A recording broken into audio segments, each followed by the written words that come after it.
자, 이번에는 미국 증시 투자 전략 세워보는 시간입니다. 송범선 썬투자실장과 함께합니다. 안녕하십니까? 안녕하십니까.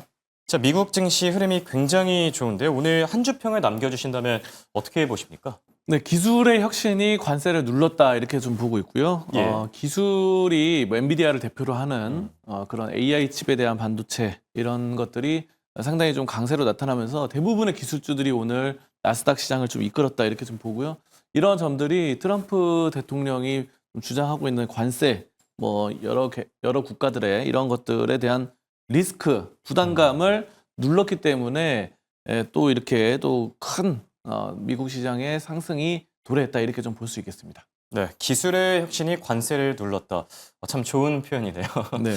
자, 그럼 관세와 관련된 소식부터 확인해 보면 좋을 것 같은데 방금 전에 브라질에 대한 상호관세 서한이 공개됐습니다. 50%라는 굉장히 높은 숫자가 나왔고요. 그 외에는 한 20에서 30% 정도가 부과가 됐는데 어떻게 보고 계십니까? 그렇죠. 뭐 필리핀이나 브라질 등등 또 8개국을 추가해서 또 관세를 또 선포를 했는데요. 지금 뭐 좀 혼란기다 이렇게 봅니다. 그래서 20%에서 30% 가량은 사실 일반적인 것 같아요. 이제는. 그렇죠. 뭐 우리나라도 25%고 일본도 25% 이렇게 나왔기 때문에 근데 브라질에는 좀 예외적으로 좀 높게 나왔다. 좀 이렇게 보고 있고요.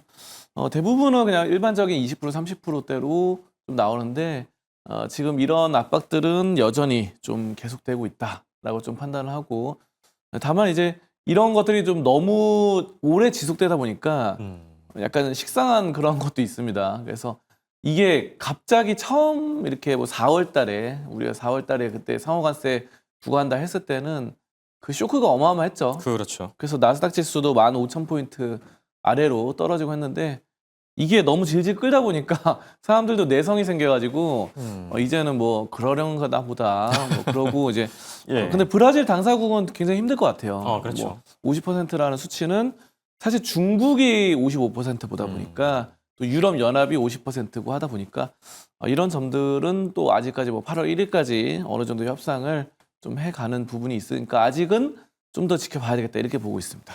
네.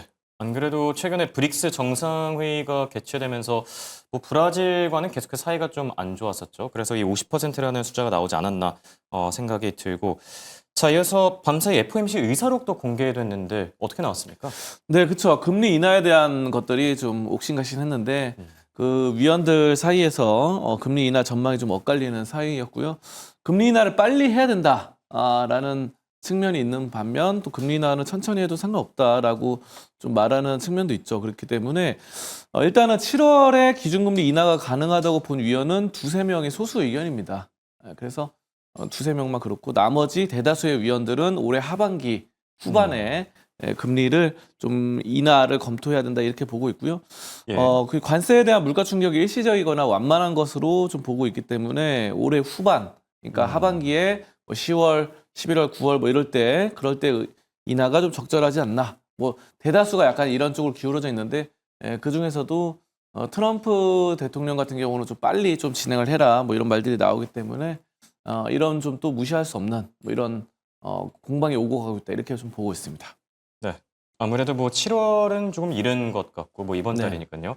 9월 정도에나 금리 인하가 이루어지지 않을까 생각이 들고 방금 전에 얘기해 주셨지만 트럼프 대통령 지금 연준에 대한 압박 수위를 계속해서 높이고 있거든요.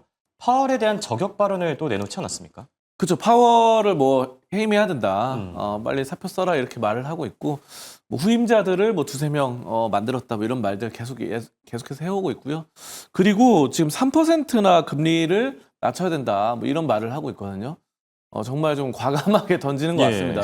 이것도 사실 3%포인트를 낮추면은 또 거의 뭐 제로 금리에 가까워지거든요. 그래서 지금 뭐 미국 10년물 국채 금리가 4.2% 전후대로 왔다 갔다 하다 보니까 3% 낮추면은 뭐 금리 1%대가 되기 때문에 거의 제로 금리에 가깝게 되는데 이거까지는 아직 좀 시간이 걸릴 것 같고 일단은 트럼프 대통령이 먼저 던지고 보자 약간 이런 심리가 아닌가. 거기서 약간 3%로 던지면 상대방은 좀 낮추고 이렇게 해서 예. 가운데 값으로 협상이 들어가는 이런 쪽으로 볼 수 있겠고 어쨌든 뭐 미국의 인플레이션이 강하지 않다. 트럼프 대통령이 주장하는 바는 이렇게 좀 크게 낮추자 이렇게 좀 말을 하고 있습니다.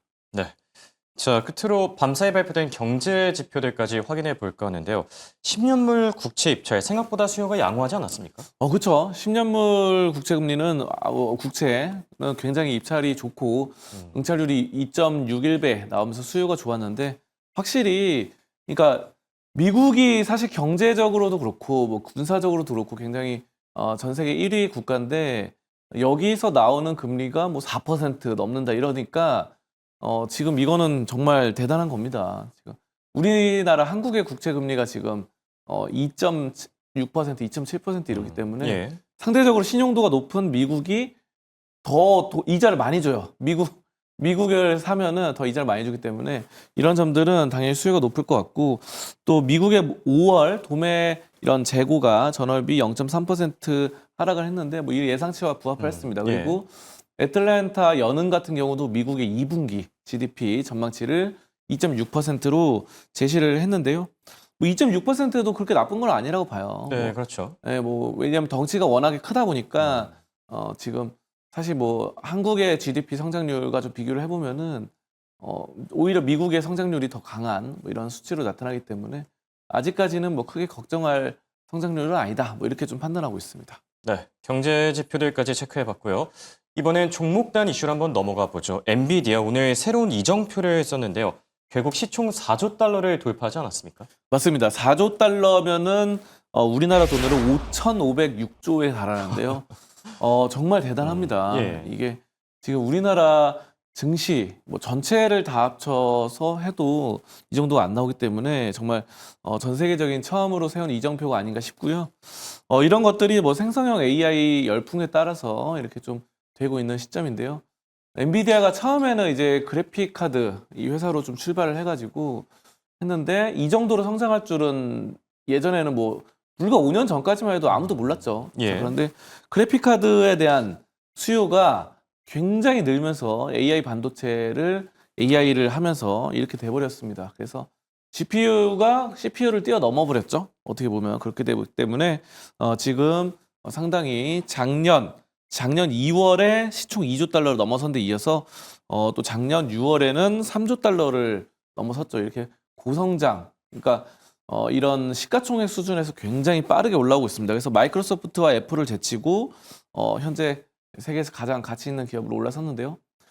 이 생성형 AI가 그만큼 GPU의 소모를 많이 잡아먹습니다. 예. 그리고 데이터 센터를 가보시면은 뭐 사진이나 영상을 보신 분들 아시겠지만 거기에 다 들어가는 게 다 그래픽 카드입니다. 그렇죠. 그렇기 때문에 그래픽 카드가 속도 같은 부분들 또 그리고 연산 처리 이런 것들을 잘 하기 때문에 CPU를 뛰어넘었다라는 평가가 나오고 있고 이에 따라서 엔비디아의 현재 가치로서는 또 무궁무진하고 뭐 쿠다 AI 이 코딩 하시는 분들에 대한 부분은 쿠다가 이제 엔비디아에서 딱 잡혀 있기 때문에 생태계를 만드는 게 굉장히 중요한 것 같아요. 그래서 마이크로소프트가 이 윈도우라는 생태계를 만들어 가지고 지금의 위치에 있는 것처럼 또 애플 아까 전에 애플도 말씀드렸는데 애플 같은 경우도 생태계를 만들어서 아이폰만의 그런 생태계를 만들었죠. 그렇죠. 이게 서로 이게 합치점이 없는 것 같아요. 구글 쪽과 안드로이드 쪽과 아이폰이. 그래서 이런 생태계를 만든 거는 또 엔비디아다. 그 쿠다로서 AI 코딩하는 개발자들의 모든 생태계를 다 만들었고 그런 점들이 굉장히 중요한 것 같아서 우리나라도 그러니까 플랫폼 이런 것들을 만드는 이런 개발을 하는 게 굉장히 중요하다고 또 하나 우리가 또 연구 개발을 할 수 있겠습니다. 그래서 지금 엔비디아가 162달러 이렇게 좀 올라섰는데요. 정말 가파르게 잘 가고 있습니다. 그래서 엔비디아의 성장성 이런 점들은 뭐 의심할 여지가 없고 굉장히 앞으로 또 어떻게 될지 좀 기대가 되는 그런 시점입니다. 네. 네. 자, 그리고 여기에 또 파이낸셜 타임즈의 보도였는데요. 엔비디아가 9월 달에는 이제 중국을 겨냥한 새로운 AI 칩을 뭐 출시할 수도 있을 것이다. 이런 내용들도 함께 참고하시면 좋을 듯 하고요. 자, 그리고 스타벅스가 오랜만에 주목을 받았는데 어떤 이슈 있었죠? 스타벅스는 뭐 중국 쪽에서 사업 부문이 최대 100억 달러 가치 이 정도의 기업 가치가 예. 있다. 이렇게 하면서 지분 매각 협상 뭐 이런 것들이 나왔다는 점이죠. 그래서 스타벅스 주가가 좀 상승을 했다는 부분 이런 점들이죠. 그래서 확실히 중국 쪽에서 뭔가를 하는 게 중요한 것 같습니다. 그래서 중국 쪽에서 100억 달러의 기업 가치 이거를 매각하면은 돈이 그만큼 들어오기 때문에 확실히 글로벌 기업으로서 참 뻗어 나가고 있고 사실 스타벅스는 지금 최근에 뭐 많이 눌렸었던 부분이 있었는데 올해 5월부터 좀 다시 올라오고 있는 이런 시점입니다. 앞서서 앵커님도 말씀해 주신 것처럼 중국 시장 여기를 공략하는 게 미국 입장에서도 굉장히 큽니다. 그래서 중국과의 이 무역 마찰이 있긴 하지만 엔비디아도 그렇죠. 이 H100을 판매를 해야 되는데 지금 미국 정부가 못 팔게 하니까 H100을 그러니까 그거 말고 또 새로운 거 만들어 가지고 성능은 약간 낮추더라도 어쨌든 중국 시장을 포기할 수 없는 겁니다. 예.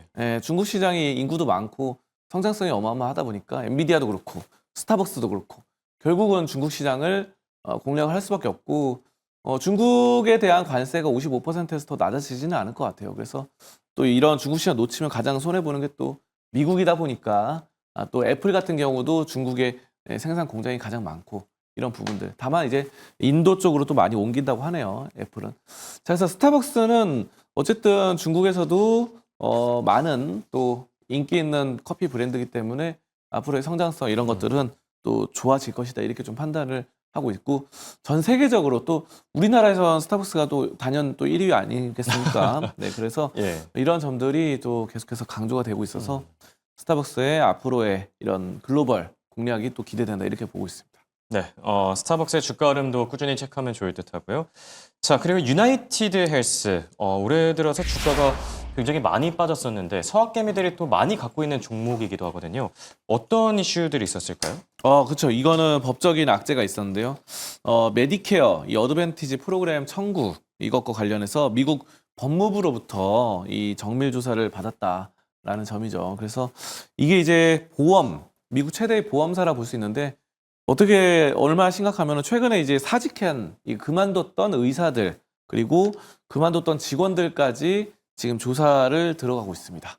자, 그렇기 때문에 또 기존에 지금 남아있는 직원들에게도 계속 조사가 들어가고 있죠. 그렇기 때문에 이게 사실 법적인 조사가 들어가면 회사로 일에 집중을 하기 힘들잖아요. 우리가 뭐 이렇게 본업이 있는데 자꾸 법원을 왔다 갔다 해야 되고 하면은 본업에 일을 하기 힘들고 회사 자체적으로도 이런 걸 신경 쓰다 보면은 뭔가 새로운 프로젝트가 어렵습니다. 그렇기 때문에 1분기 실적 부진이라던가 가이던스 하향 이런 점들이 나오고 있기 때문에 주가에는 악재로 좀 작용을 하고 있다. 이렇게 좀 볼 수 있겠고요. 그래서 지금 뭐 바이오주, 또 헬스케어주, 보험주 이런 쪽들이 사실 미국 시장에서 굉장히 좋지는 않았었던 그렇죠. 그런 부분들이 있었긴 해요. 근데 이제 앞으로의 좀 더 좋아지는 양상들이 나타날 수 있어야 되는데 아직은 좀 헤매고 있다. 이쪽이. 그래서 주가 수준도 뭐 저점에서 아직 횡보세. 그리고 여기서 하락이 나왔기 때문에 아직은 좀 힘든 구간이 아닌가 이렇게 보겠습니다. 네. 자, 끝으로 오늘장 관심주로 엑슨모빌을 들고 와 주셨는데 어떤 모멘텀 찾아볼 수 있을까요? 그렇죠. 석유 가격이 계속해서 등락이 있습니다. 그리고 석유 가격이 좀 떨어지다가 다시 간밤 사이에 좀 반등이 있었어요. 자, 뭐 그런 점들이 있고 친환경의 미국에서 친환경 보조금 이런 축소 정책 이런 수혜주로 좀 어느 정도 엑슨모빌이 작용을 한다. 그래서 미국의 대표적인 석유화학 주죠. 그래서 저는 지금 뭐 이렇게 좀 보고 있고 우리가 이제 원자재에 대한 상승을 보셔야 되는데 석유 가격도 엑슨모빌이 작용하는데 구리에 대한 관세도 50% 선포를 어제 했기 때문에 나왔었죠? 네, 그렇죠. 예. 트럼프 대통령이 그래서 구리 가격도 많이 올랐거든요. 여기에 따른 것들은 뭐 프리포트 맥모란 예. 이런 종목도 좀 같이 보시면 되겠고 어쨌든 우리가 원자재 상승은 어쩔 수 없다. 이거는 물가 상승은 인플레이션의 우리 인류의 숙명이다. 이렇게 좀 보고요. 지금 엑스모빌은 배당 수익률이 3년 연속 3.5%씩 꾸준히 지급합니다. 그래서 이런 배당 가치주로서 배당 투자하시는 분들 중장기 투자로 가져가셔도 좋은 뭐 사실 배당과 차익 실현 둘 다 가져갈 수 있는 아주 좋은 투자처가 아닌가 저는 이렇게 보면서 엑슨모빌 오늘 추천주로 꼽겠습니다. 네. 구리 쪽에서는 프리포트 맥모란 그리고 또 국제유가 섹터 쪽에서는 엑슨모빌 이렇게 네, 관심주로 꼽아주셨네요. 지금까지 도움 말씀의 송범선 썬투자실장과 함께했습니다. 감사합니다. 감사합니다.